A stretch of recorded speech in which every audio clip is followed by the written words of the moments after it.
নমস্কার বন্ধুরা, welcome to শখের রান্নাঘর। শখের রান্নাঘরে তোমাদের সকলকে স্বাগত জানাই। আজকে আমার রেসিপি বেলে মাছের ঝাল। বেলে মাছটা রান্না করার জন্য আমি সবার প্রথমে মাছটাকে স্বাদ মতো নুন আর হলুদ আর 1 চা চামচ সরষের তেল মাখিয়ে নিয়েছি।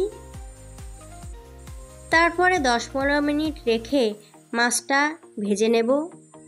মাছটা ভেজে নেওয়ার জন্য আমি একটা কড়াইতে তেল নিয়ে নিয়েছি। আর তেলটা যখন খুব গরম হয়ে যাবে তখন মাছটা আমি দিয়ে দেব। বেলে মাছটা কিন্তু খুবই নরম মাছ, সেই জন্য ভালো করে কড়া করে মাছটাকে ভেজে নিতে হবে। আর কড়াইতে তেল দেওয়ার পর যখন ধোয়া উঠবে তখনই মাছটা কড়াইতে ছাড়তে হবে, নয়তো মাছটা কড়াইতে লেগে যাবে। মাছটা আমার এক পিঠ ভাজা হয়ে গেছে, আমি অপর পিঠ ভেজে নেব। মাছটা কিন্তু আমি ভালো করে ভেজে নিয়েছি। এবার মাছটা আমি তুলে নেব। এইভাবে আমি সব মাছগুলি একে একে ভেজে নেব। এরপর আমি ওই মাছ ভাজার তেলে দিয়ে দেব ফোড়ন। ফোড়নের জন্য আমি দিয়ে দিয়েছি 1/2 চা চামচ গোটা জিরে। আর এরপর দিয়ে দেব একটা বড় সাইজের চপ করে রাখা পেঁয়াজ।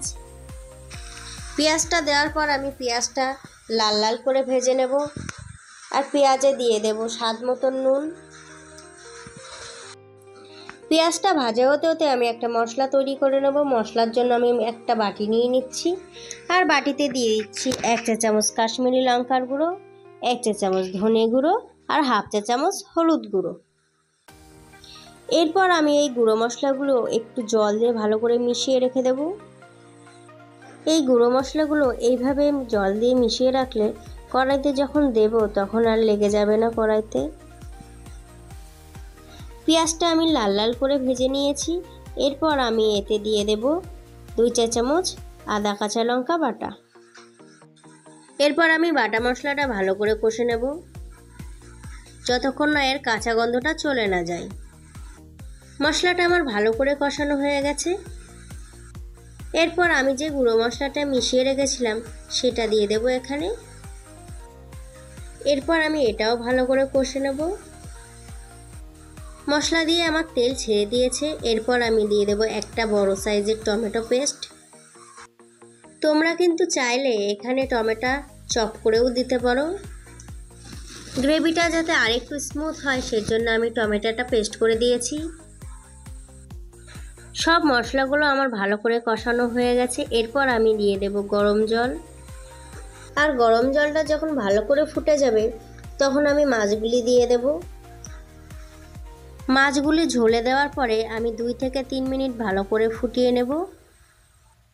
আর ফুটিয়ে নেওয়ার পরে আমি মাছে দিয়ে দেব 2টো চেরা কাঁচা লঙ্কা, ধনেপাতা কুচি আর দিয়ে দেব খুব সামান্য গরম মশলা গুঁড়ো।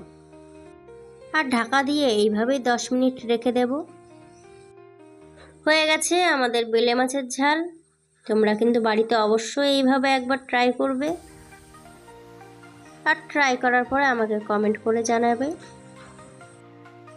আর রান্নাটি যদি তোমাদের ভালো লেগে থাকে তাহলে একটা লাইক করে দিও আর তোমার প্রিয়জনকে শেয়ার করে দিও। আর তুমি যদি আমার চ্যানেলে নতুন হয়ে থাকো তাহলে অবশ্যই চ্যানেলটিকে সাবস্ক্রাইব করে পাশে থাকা বেল আইকনটিতে ক্লিক করে দিও। এতে আমার সব রান্নার ভিডিও তোমরা পেয়ে যাবে সবার আগে। তাহলে আজকের মতন এই পর্যন্ত। দেখা হচ্ছে অন্য কোনো রেসিপি নিয়ে। সবাই ভালো থাকবে, সুস্থ থাকবে। নমস্কার।